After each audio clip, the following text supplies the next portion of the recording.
up for discussion very important analytical topic related with local bodies, that is challenges with Panchayati Raj institutions or Panchayati Raj system in India.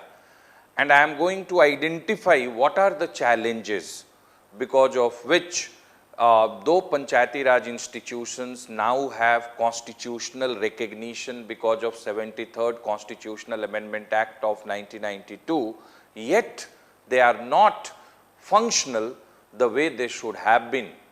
And I would go to the extent that even after giving constitutional status to Panchayati Raj institution, this country has seen erosion of democracy at grassroots levels, and we have also seen that devolution of power and finance has not happened the way ideally it should happen in a country which has three-tier government system with union government, state government and local governments. So in this session, we are all set to start the discussion on challenges with the Panchayati Raj system.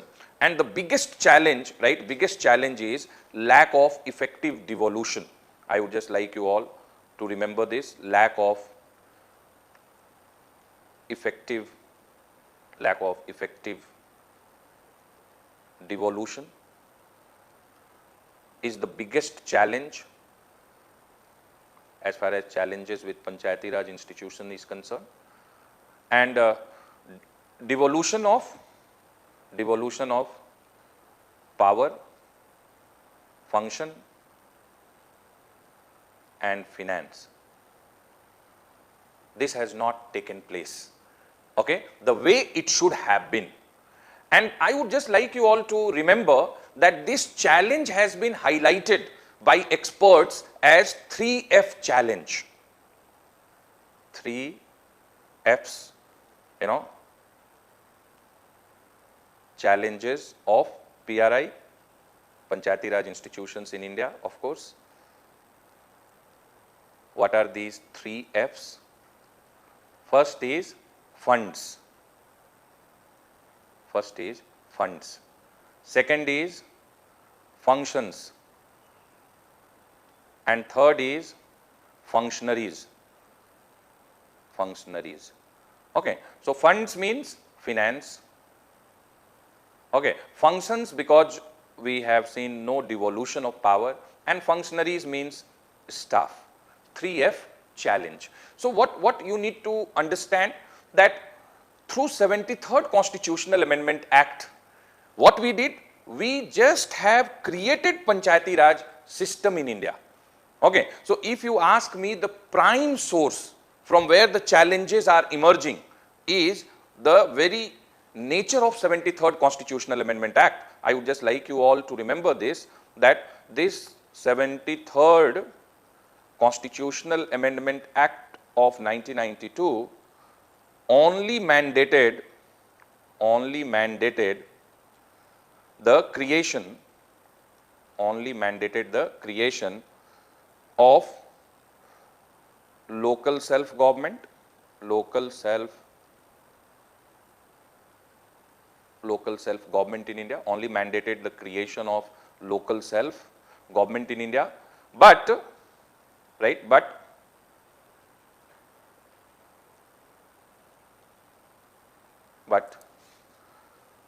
the decision, this is the source of all problem, decision to delegate powers and functions, finance, this was, you know, left to state legislatures. Okay. So what you will find that 73rd Constitutional Amendment Act has only mandated the creation of local self-government, but as far as what will be the devolution of powers, what will be the devolution of funds or finance, what will be the devolution of functions, all these have been left to state legislatures. And state legislatures, for some or other reasons, they have not allowed effective devolution. Because even in the scheme of constitution, local government is a state subject. So through 73rd Constitutional Amendment Act, we have created the 11th schedule, and we have listed those subjects which for functional purpose should be brought under the purview of Panchayati Raj institutions. But how that those subjects will be transferred to them, that decision is to be taken by the state legislature. And this is what is the biggest problem. So if you ask me, the biggest challenge which Panchayati Raj institutions are facing in India, that lack of devolution of power, finance and function. And what is the prime source? Why this effective devolution has not taken place? Because 73rd Constitutional Amendment Act of 92 only mandated the creation of local self-government, but key decisions related with power, finance and functions, delegation to Panchayati Raj have been left to the state legislatures, and even 27 years after giving Panchayati Raj institution the constitutional recognition, effective manner devolution has not happened. Now you just try to understand this. See, problem is at union level we have a government for which we have just said that these are the subjects on which union government can make law, parliament can make law. At state level we have given some subjects for legislation to state legislature, means but legislative power is not with local governments in India. They cannot make laws. So for laws they are dependent on state legislature. Now since they cannot make law, right, they are struggling. Not only that, right, not only that, but you just see central government can recruit employees, staff for themselves. State governments can recruit employees and staff for them, but local governments cannot recruit staff for them. Okay, so they cannot recruit functionaries. Their need for staff, employees, officers taken care by state government, and most of the time they are facing problem as far as manpower to do justice with the kind of role which they have to play. So this problem has been highlighted. This problem has been highlighted as 3 F's challenge of Panchayati Raj system. The first problem, F, is funds or finance related problem.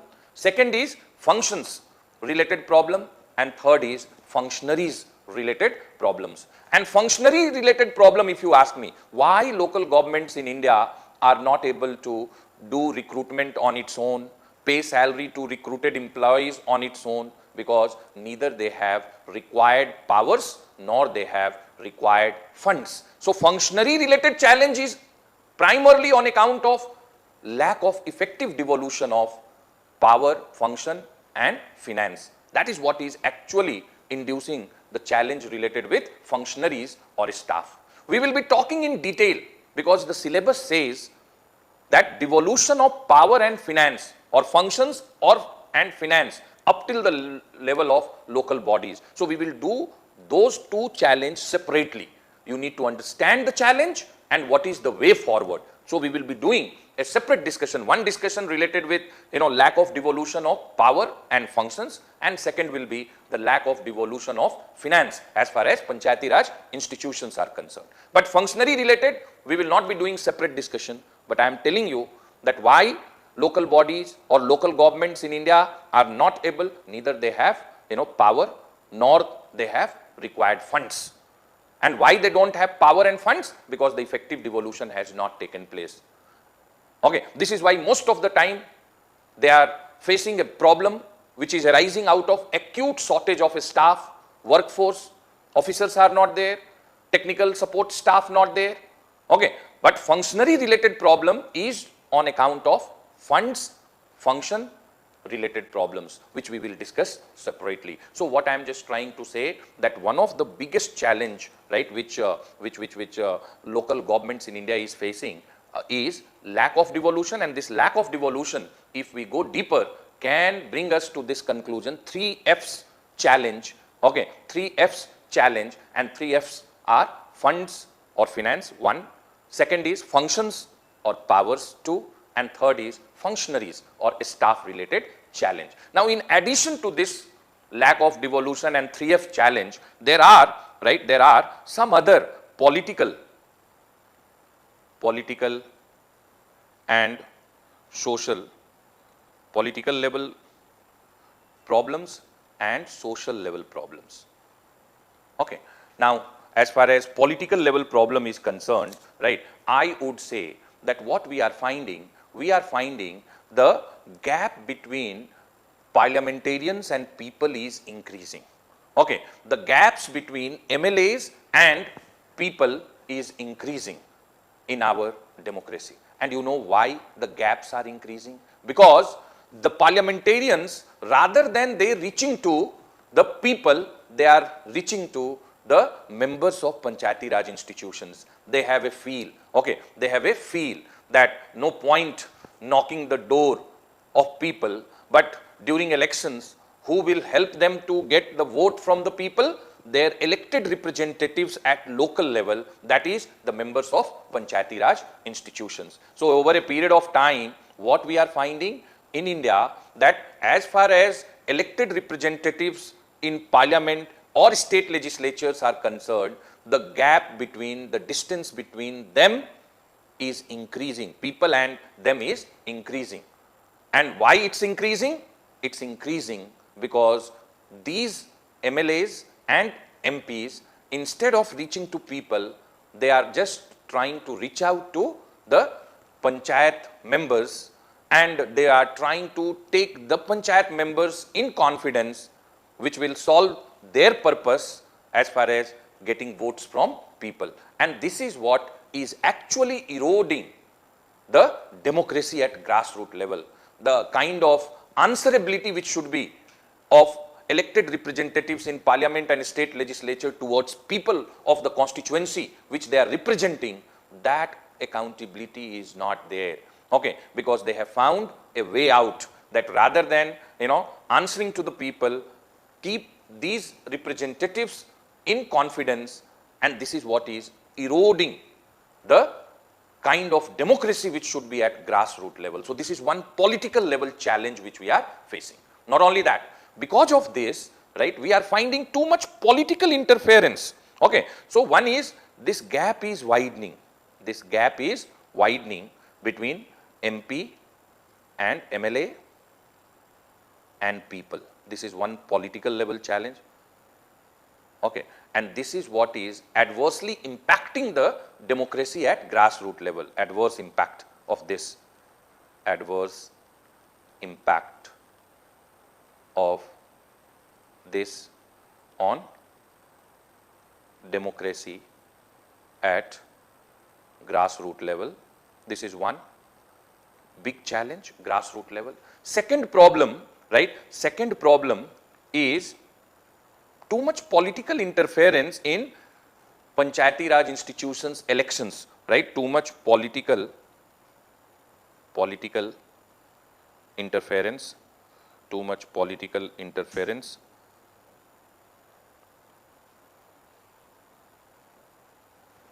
Right? So, what is happening? State government is interfering, district administration is interfering, political parties are interfering, and that is what has very, very adversely impacted the way the Panchayati Raj institution should be there. So, main challenge is 3F challenge, which we are going to discuss separately in detail. But outside 3Fs, one challenge is at political level, and two types of challenges Panchayati Raj institutions are facing at political levels. That is, the gap is widening, the distance is increasing as far as people and their elected representatives in parliament and state legislatures are concerned, and that is what is very adversely impacting the nature of democracy at grassroots level. And second challenge is political interference. Okay. So, interference by political parties as far as functioning of Panchayati Raj system is concerned, interference by state governments, interference by district administration. And you will find that there is enough scope for political parties to interfere. There are enough scope even for state government to interfere, district administration to interfere. when it comes to social level, right, one problem you will find that winnability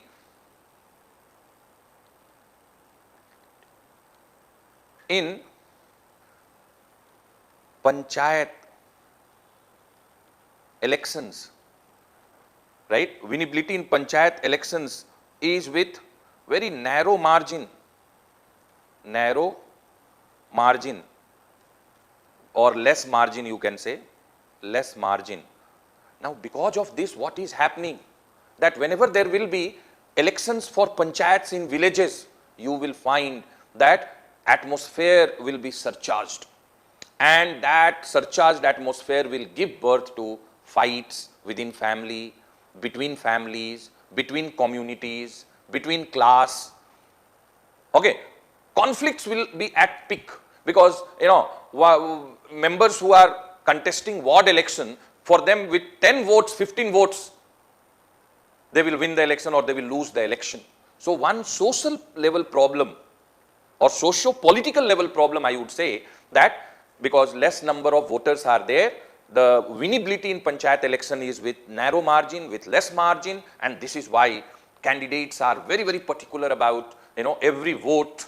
And that is why, you know, either by hook or crook, they will try to seek that vote of that voter. And if they are failing in their efforts, that is what is inducing conflicts. They very easily can map that who would have voted for them and who would not have voted for them. And this is the reason why you will find that whenever there will be panchayat elections in India, in any state, you will find that very, very surcharged atmosphere will be there, law and order will be a big challenge, many conflicts at every level, within family. The two brothers either will be candidates or will be supporting two different candidates. And that will, you know, impact the peace in the family. Okay, so within family, between families, between class, between caste, between communities, and that is what is destroying the social fabric, unique culture, which earlier used to be there in villages in India. Okay, so we need to understand, because there is no need for me to tell you that this problem now, what used to be the problem in panchayats, now has, you know, reached to the level of parliament as well. Okay, so bottoms up approach is there. Good thing which should otherwise would have trickled down to reach to panchayat. The problems of panchayat has now, you know, reached up to the level of parliament.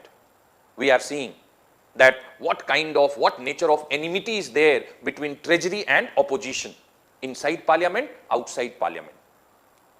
So if that is the nature of enmity at the level of parliament, you can imagine on your own that what would be the state of affair in villages whenever we are conducting elections. So this is one big problem which you need to understand. Okay, so many social scientists are of the view that panchayat elections have caused irreparable damage to the social fabric in villages in India. And that irreparable damage is on what account? Winnability in panchayat elections is with narrow margin, less margin. It's very much possible for candidates to map from among voters who would have voted for him or her and who would not have voted for him or her. And this is why, right, this is why what's happening, that during elections, enmity which is getting induced will continue even after the elections are over. There will be some enmity during campaign at any election, but what we find in parliament, in state assembly, immediately after the, you know, completion of elections, you will find the enmity will dissolve, disappear, and people will accept. But in villages, in panchayat elections, we find the enmity will continue even after the elections are over. So this is one social problem. Another social problem that to some extent, and I also personally feel, that earlier the landlords and the influential and rich people in the villages, that legitimacy has come, means what used to be the social divides before constitutional recognition to Panchayati Raj system in India got legitimacy because of panchayat elections, because in many parts of India, approximately 2,50,000 panchayats are there in the country, right? Approximately 2,50,000 panchayats are there in the country. What we are finding that earlier, the influential people of the villages who were influential because of their political connects, money and muscle power, now they are influential because they are holding the key post in Panchayati Raj institutions. And when they will contest election, people out of fear and sometime out of acceptance that yes, he is Malik, will vote. So it's giving legitimacy to social divides, rich poor divide, privileged underprivileged divides, forward backward divides. Okay, and to some extent I will say even gender divide, despite the fact, there is no need for me to tell you, despite the fact that 50% seats are reserved for women, so women representatives are there, but they are representatives only for the purpose of satisfying their statutory needs. Functionally, their husbands, fathers or brothers, they are exercising the power on their behalf, and that is why many constitutional experts, political scientists, social scientists are of the view that Panchayati Raj system, the way it has evolved, has given legitimacy to gender divides, social divides, rich poor divides, privileged underprivileged divides, and we can only do away with these divides if we make the elections vibrant. We are able to conduct elections in free and fair manner, and we are able to make the democracy at grassroots level vibrant. So you need to understand that when it comes to challenges of Panchayati Raj institutions, despite constitutional recognition, they are not empowered, they are not functional the way they should have been. And for that, many contributory factors are there, but I told you that one prime contributory factor, that 73rd Constitutional Amendment Act, only made this mandatory that there should be Panchayati Raj institutions in rural India. So only 73rd Constitutional Amendment Act mandated the creation of local self-governing bodies, but left the decision to delegate power, functions, finance to the state legislature, and that has induced the 3F challenge, that is funds, functions and functionaries related challenge. But I will explain 3F challenge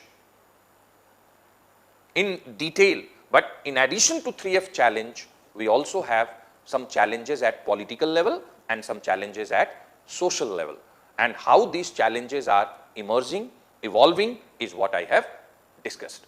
So in the subsequent sessions, I will be talking about the 3F challenges of Panchayati Raj system in India.